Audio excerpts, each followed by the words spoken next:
இன்றைக்கி நம்ம இந்த வீடியோவில் பேக்கிங் கிட் பார்க்க போகிறோம். நம்ம ஆல்ரெடி நம்ம சேனலில் பிகினருக்கு பேக்கிங் டூல்ஸ் எல்லாம் பார்த்துருந்தோம்.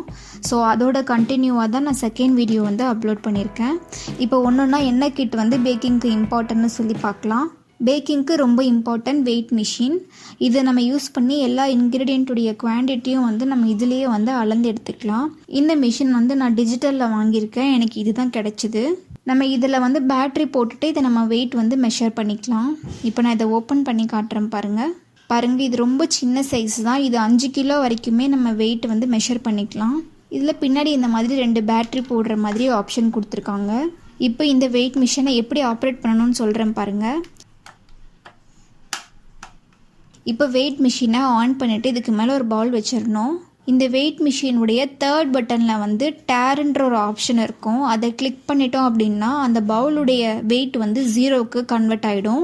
நெக்ஸ்ட்டு நம்ம என்ன பொருள் போட்டு அளக்குறோமோ அதோடைய வெயிட் வந்து இதில் கால்குலேட் பண்ண ஆரம்பிச்சிடும். ஃபார் எக்ஸாம்பிள் சுகரை வந்து நம்ம எந்த மாதிரி மெஷர் பண்ணணும்னு காட்டுறேன் பாருங்கள். இப்போ நான் ஒரு 100 கிராமுக்கு எனக்கு சுகர் வேணும் அப்படின்னா 100 வர வரைக்கும் நான் இதில் ஆட் பண்ணிக்கணும். இப்போ 100 வந்துருச்சு. அதுக்கேற்ற மாதிரி நம்ம அளந்துக்கணும்.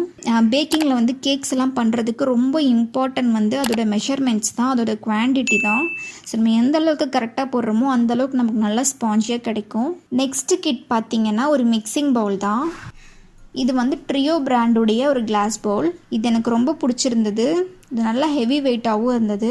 இதை யூஸ் பண்ணி நம்ம கேக்லாம் மிக்ஸ் பண்ணிக்கலாம். ஸோ இந்த மாதிரி கிளாஸ் பவுலில் வாங்கிட்டோம் அப்படின்னா நமக்கு ரொம்பவே நல்லாயிருக்கும். சப்போஸ் நம்ம ஒரு விப்பிங் க்ரீம் வந்து பீட் பண்ணுறோம் அப்படின்னா இந்த கிளாஸ் பவுலை ஃப்ரிட்ஜில் வச்சு எடுத்துட்டோம் அப்படின்னா இந்த கிளாஸ் பவுல் நல்லா சில்லுன்னு இருக்கும். ஸோ நம்ம க்ரீமை நல்லா மிக்ஸ் பண்ணும்போது, அதாவது க்ரீமை நல்லா பீட் பண்ணும்போது நமக்கு ஸ்டிஃபான க்ரீம் வந்து கிடைக்கும். அதுவும் ஒரு ரீசன் தான். 3rd ரொம்ப இம்பார்ட்டன்ட் சிலிக்கான் ஸ்பேச்சுலா. நம்ம நார்மல் கரண்டி யூஸ் பண்ணி மிக்ஸ் பண்ணுறதுக்கும் இந்த சிலிக்கான் ஸ்பேச்சுலா யூஸ் பண்ணி பண்ணுறதுக்கும் நிறைய டிஃப்ரென்ஸ் இருக்குது. இது பேக்கிங்க்கு ரொம்பவே யூஸ்ஃபுல்லாக இருக்கும். சிலிக்கான் ஸ்பேச்சுலா வாங்கும்போது நல்லா ஸ்டிஃபாக இருக்கணும். கொஞ்சம் பார்த்து வாங்குங்க. கொஞ்சம் ரேட் கம்மியாக வச்செல்லாம் வாங்கினீங்க அப்படின்னா அது பர்ஃபெக்டாக இருக்காது. நம்ம மிக்ஸ் பண்ணும்போதே அது வந்து நல்லா வளைய ஆரம்பிச்சிடும். இது பாருங்கள் எந்த அளவுக்கு நல்லா ஸ்டிஃபாக இருக்குன்னு. Next silicon brush. இதுவும் ரொம்ப யூஸ்ஃபுல்லாக இருக்கும். பிளாக் ஃபாரஸ்ட் கேக் பண்ணுறோம் அப்படின்னா அதுக்கு மேலே நம்ம செர்ரி சிரப் வந்து ஆட் பண்ணுவோம். செர்ரி சிரப், சுகர் சிரப்பெல்லாம் வந்து டிப் பண்ணி கேக் மேலே ஸ்ப்ரெட் பண்ணுறதுக்கு இந்த ப்ரஷ் வந்து ரொம்பவே யூஸ்ஃபுல்லாக இருக்கும். அதே மாதிரி அந்த கீழே உள்ள கேக் டின்லேயும் வந்து பட்டரெல்லாம் அப்ளை பண்ணுறதுக்கும் ரொம்பவே யூஸ்ஃபுல்லாக இருக்கும். அடுத்து வந்து ரொம்ப இம்பார்ட்டன்ட் கேக் டெக்கரேஷனுக்கெல்லாம் யூஸ் பண்ணுற ஸ்பேச்சுலா தான். இதில் வந்து 2 டைப் இருக்குது. ஸ்ட்ரைட்டாக ஒன்று இருக்கும். நெக்ஸ்ட் ஒன் வந்து லைட்டாக பெண்டான மாதிரி ஒன்று இருக்கும்.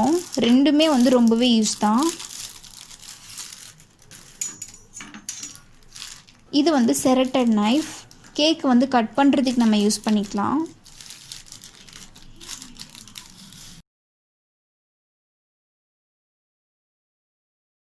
நம்ம இந்த பெண்டாக இருக்கிற இந்த ஸ்பேச்சுலா யூஸ் பண்ணி கேக் மேலே வந்து நல்லா க்ரீமை ஸ்ப்ரெட் பண்ணிக்கலாம் ஈவனாக.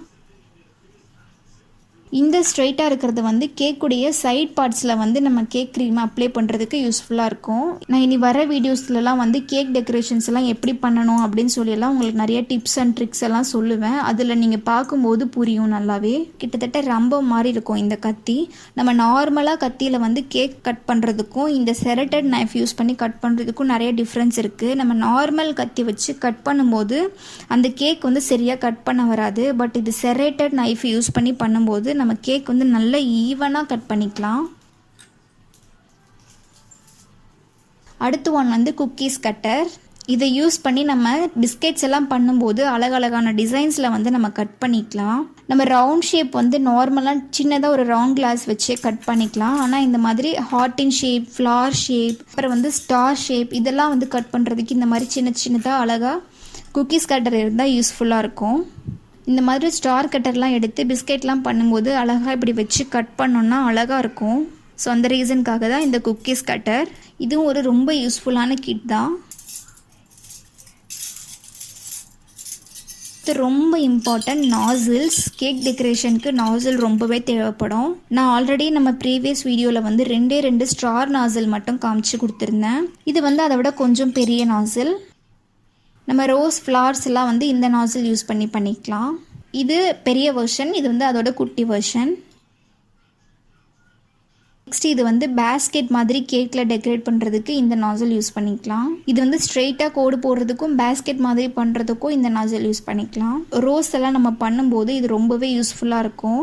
அழகாக நம்ம ரவுண்டாக ரோஸ் மாதிரி பண்ணுறதுக்கு இது கண்டிப்பாக யூஸ் ஆகும். கண்டிப்பாக என்னோடய அப்கமிங் வீடியோஸில் நான் எப்படி ரோஸ் பண்ணணும்னு சொல்லி நான் காட்டுறேன்.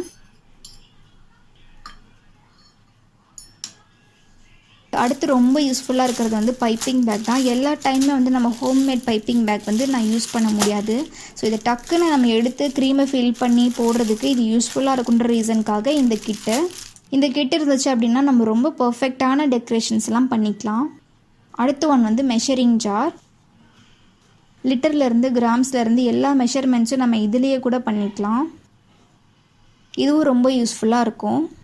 நெக்ஸ்ட் இதுவும் ஒரு டெக்கரேட் பண்ணுறதுக்கான கிட் தான். இது என்னோடய மோஸ்ட் ஃபேவரட். ரொம்ப நாளாக வாங்கணும்னு ஆசைப்பட்ட ஒரு கிட் தான். ரொம்ப தேடி எனக்கு கிடச்ச இந்த கிட் இது. பேக்கிங்க்கு இதுவும் ஒரு இம்பார்ட்டண்டான ஒரு டெக்கரேட்டிங் கிட்டு தான். ஆனால் எல்லாருக்கும் இது கண்டிப்பாக யூஸ் ஆகும் அப்படின்னு கிடையாது. ஃபாண்டன்ட்னு ஒன்று இருக்குது. கேக் மேலே வந்து லைட்டாக மாவு மாதிரி ஸ்ப்ரெட் பண்ணிவிட்டு கேக் மேலே டெக்கரேட் பண்ணுவாங்க இல்லைங்களா, அதுதான் ஃபாண்டன்ட்னு சொல்லுவாங்க. அந்த ஃபாண்டன்ட்லேயே வந்து நம்ம பொம்மை பண்ணிக்கலாம், ரோஸ் பண்ணிக்கலாம், நிறைய டிஃப்ரெண்டான ஸ்டைல்ஸ் எல்லாம் நிறைய டெக்கரேட் பண்ணிக்கலாம். அதுக்கான டூல்ஸ் தான் இது ரொம்பவே யூஸ்ஃபுல்லாக இருக்கும். இந்த கிட்டெல்லாம் பார்த்துட்டு உங்களுக்கு ஒரு ஐடியா கிடச்சிருக்கும் அப்படின்னு நினைக்கிறேன். இதெல்லாம் கண்டிப்பாக எல்லாருக்குமே யூஸ்ஃபுல்லான ஒரு கிட்டு தான். இதெல்லாம் வந்து தேவையில்லாதது அப்படின்லாம் சொல்ல மாட்டேன். பேக்கிங்கில் ரொம்ப இன்ட்ரெஸ்ட் இருக்குது எல்லாருமே இந்த கிட்டெல்லாம் யூஸ் பண்ணலாம். நான் இதில் வந்து மெஷரிங் கப்பு, கேக் டின்னு எதுவுமே புதுசாக வந்து இன்க்ளூட் பண்ணலை. நான் ஆல்ரெடியே பிகினர்ஸுடைய பேக்கிங் டூல்ஸ் எல்லாமே வந்து நான் முன்னாடியே அப்லோட் பண்ணிட்டேன். திருப்பி கேக் டின்னு, மெஷரிங் கப்ஸ் இதெல்லாம் நான் எதுவுமே போஸ்ட் பண்ணலை. கண்டிப்பாக உங்களுக்கு இது எல்லாமே பிடிச்சிருக்கும் அப்படின்னு நினைக்கிறேன். இது எல்லாமே ஆன்லைன்லேயும் அவைலபிளாக இருக்கும். முன்னாடி வீடியோவுக்கும் சரி, நான் இப்போ அப்லோட் பண்ணியிருக்க இந்த வீடியோவுக்கும் சரி, எனக்கு லிங்க் கிடச்சிச்சு அப்படின்னா நான் கண்டிப்பாக வந்து என்னோடய டிஸ்கிரிப்ஷன் பாக்ஸில் ஆட் பண்ணுறேன். இந்த வீடியோ கண்டிப்பாக உங்கள் எல்லாருக்கும் யூஸ்ஃபுல்லாக இருக்கும் அப்படின்னு நினைக்கிறேன். Thank you so much.